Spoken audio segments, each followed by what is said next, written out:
Hey guys, it's Jackie from Homeschool Hangout by Nerd Family, and today we're going to talk about teaching individual subjects, or actually how and why grouping subjects work.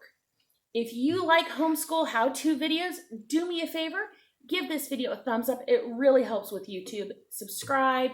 Join me on my Facebook group that I have now, which is Homeschool Hangout by Nerd Family. There's actually lots of Homeschool Hangout things over there. And let's get into the subject. So I get a lot of questions about what subjects do I have to teach, in talking about grading them separately and all those different things. Well, let's start with the fact that you don't exactly have to have different grades or different classes and all that kind of stuff, which is kind of another video. But it means that as long as you're covering the basic ideas of some sort of English, math, science, I'm looking at a list, social studies, fine arts, health, and PE, you're educating your children on all the required areas. So we can combine some of these things. And there are different curriculums that really enforce this. Some people may have heard the phrase unit studies. That's kind of the idea of we're studying fish today and everything about fish. And we're going to write paragraphs about fish, and we're going to call that grammar and writing. We're going to read a book about fish, and it's going to be literature, and then we're going to read a science book about fish. And that is going to be your science. And we're going to add fish, and that is going to be your math. Now, I don't do those kind of unit studies only really because I'm lazy. I love the idea of them. And you can do those kind of unit studies starting in kindergarten all the way up through 12th grade. But you're kind of combining everything. So you're really studying one thing and hitting all the subjects. A curriculum I did use that covered a lot of that kind of stuff was Story of the World. And I think it's Mystery of History does it, a lot of different things. And when I say that, I mean, you study ancient Egypt. You're going to study the geography and the maps. You're going to get literature books to read. You're going to get history books to read. You're going to do some art. The only thing they don't really specifically cover per se is maybe science and math.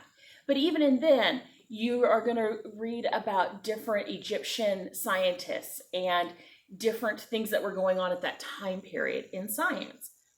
And you kind of put it all together in one massive bow. And it can be so fun to do it that way. It's not necessary by any means, but it is a great rabbit hole kind of technique that you just immerse yourself in.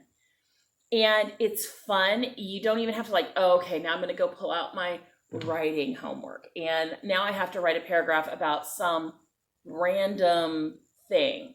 No, you just write a paragraph about the book you're reading on Egypt. It's a great way to meld it all together. My children always found that fun when they were younger. And frankly, it takes a lot of pressure off you of having to find different curriculums. Now, I'll be honest, we always did math and science separately, in addition to what we did in Story of the World. But we're also giant math and science geeks. So that's how we are.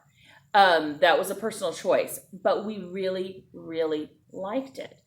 And I highly recommend that you consider the idea of doing it, especially with younger children, because it just makes everything fun.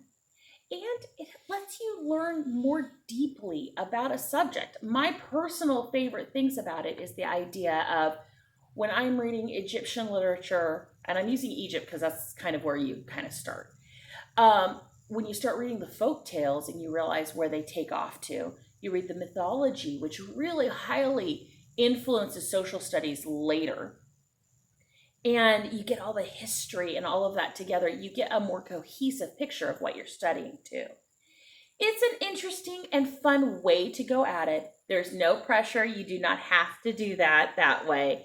But it is an option, and it can be a fun option. And it can also take a lot of pressure off you as the parent and the planning, depending on how deep you go into it.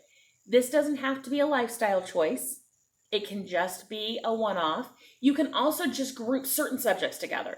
So I think it's Beautiful Feet, maybe. That's not one I've used. They put all of kind of your language and your language arts and social studies together. You can also just decide, hey, we're going to study the Constitution, which is, my kids are all studying the Constitution and government right now. It's an election year. perfect year for it. And you can also get into the folk songs that came around. I mean, how many of us know Yankee Doodle Dandy? How many of us know the history of Yankee Doodle Dandy and how it was kind of a slight all the way around? How many of us have read different pastors' sermons that have come out during that period? There was some great literature that was written. There's some great history that goes along with your government. So while my senior and my sophomore are doing government, you can also bring in those aspects. So you can do that on just a one-off kind of unit. Hey, we're interested in this. Let's learn everything about it kind of mentality too. I hope that helps. I hope that gives you another way of thinking about educating your children at home. Do me a favor. What do you think about this kind of stuff? Leave me a comment down below. Make sure you give us a like, subscribe, Facebook, all the good things, and I will see you guys later. Bye.